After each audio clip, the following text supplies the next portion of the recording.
There are people who run to the light. They will fight any struggle for the love of life. These are people who will always rise from the fall. These are the people that answer the call. These are the ones who inspire us all. These are the people that always find their place. These are the people that walk by faith. These are people who will inspire you. These are the people that will show you what faith in God can do. Allow them a few moments to share some of that loving light with you. Thank you, Carl the Muse.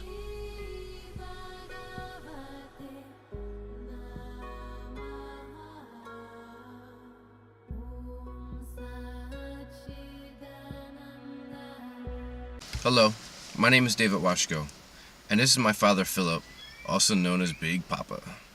My Tai Chi and yoga teaching name is David Chi. We are both from Philadelphia, Pennsylvania, in the beautiful country of the United States of America. The story I'm about to share with you is how my father and I decided to drive to every country in Central and South America, making a documentary on good deeds. We would randomly do good things for others, like buying medicine, a family their groceries, car repairs, and so on. I've been taking care of my 88-year-old handicapped father for the last 20 years. He's almost died at least 10 times and even spent a year straight in the hospital. I thought this trip would be a great adventure for us and put some excitement in his last years here. Also, it would give me a different journey to deepen my relationship with my father. All families have history. My father and I have deep issues that were never addressed. Everything was going good until we were both extorted by two Guatemalans, a brother and sister named Sherry and Hainer, who spitefully lied to the police after we helped them for 4 months. My father spent 8 days in jail, and I spent 3.5 months in 2 different Honduran prisons. But before I get to that juicy Telemundo story, let me share what led me to this point in my life. I will start with the 2 greatest miracles in my life. You will also have an opportunity to have the same gift as I do. Let's look at the videos I put on YouTube 9 years ago. First story is how I met an angel who communicated through a homeless man, and the other miracle or angel photos I got 2 months after the first miracle. So today, I'm going to tell you the story about Cupid. A nice little naked boy. Nice little naked boy. It was my first year in a Tai Chi class. I was maybe in Tai Chi class two months, maybe not even 3 months. And a bunch of my friends and I went down to the Veterans Memorial in Philadelphia. And just at that time, I grew up in the projects. So No, in Philadelphia. Oh. So you have a barrier. You always grow up with a wall. It's just that thickness. You're growing up in your environment. When it came to homeless people at the time, it's not like you just go up and start shaking their hands and, be their friend. I always looked out. I always bought food and everything, but I never gave homeless people money or anything. But you still had that wall up. So my friend started talking to this, it was an older black guy, maybe about mid-50s, looked homeless, holes, just the whole appearance. So I went over and I asked him if he wanted something to eat. He said sure, and in Philadelphia, it's like New York, and it's not as comforting sometimes. So it's me and my 2 friends, and we're in our 20s, and this older black guy who's in his 50s who, smells not too good, dressed, similar. So as we're walking down the street, you have everybody talking trash. Everybody. Just saying, negative things as we're walking by. And I didn't care. I'm helping a guy out buying him some food. We get into the pizza store, and everybody's still talking trash. Didn't matter, still bought him food, bought him some drinks. We go to it was like the first bank of Pennsylvania or the United States. And it's this huge grassy area. And it was just me, my friend Sean, and my friend Pat. My friend Sean went one way, and my friend Pat went one way. And this guy says to me, come have a seat. This guy says to me, everything takes place here except the meals. The guy says to me, I'm glad we're alone. He said, I wanted to talk to you.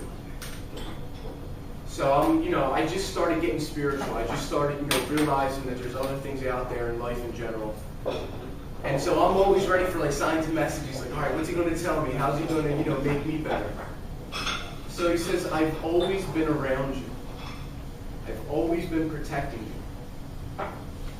My eyes got big. I'm like, he's always been around me. He said, I'll prove it to you. He said, in 4th grade, you won a stuffed animal. What? I won a stuffed animal. Wow. I said, in 4th grade, I won a stuffed animal. And I said, oh my God. I'm getting the chills now. I said, oh my God. In 3rd grade, never forget this, 3rd grade, our school had this, it was like Happy Dog or something like that. It was a stuffed animal. And they had a raffle for it. Every lunch, I didn't eat lunch for 3 weeks because all the money my dad gave me, I bought raffle tickets. The day they were calling, now we're in 3rd grade, the day they were calling the name for this, the winner, it was my teacher who called the name. So since she left, we had to go to a 4th grade classroom to wait. And while I was in the 4th grade classroom, they called my name over the speaker, and I won the stuffed animal. But I was in 3rd grade, but in a 4th grade classroom. Now, psychics can pick up on your energy, can feel different things in your aura, in your spirit. That's why when you go in, they'd be like, oh, well, it's your daughter, or because they pick up on it, because you're thinking about it or something like that. I haven't thought about that stuffed animal since I won it. So it was 10, years, at least 10 years or 15 years since I thought of it. So I'm like, oh my God. He said, my name is Euros Arjuna Esquire.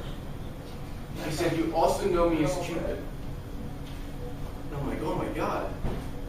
And, just trying to figure out, what everything means. My friend Sean came back, my friend Pat came back. I told them exactly what happened.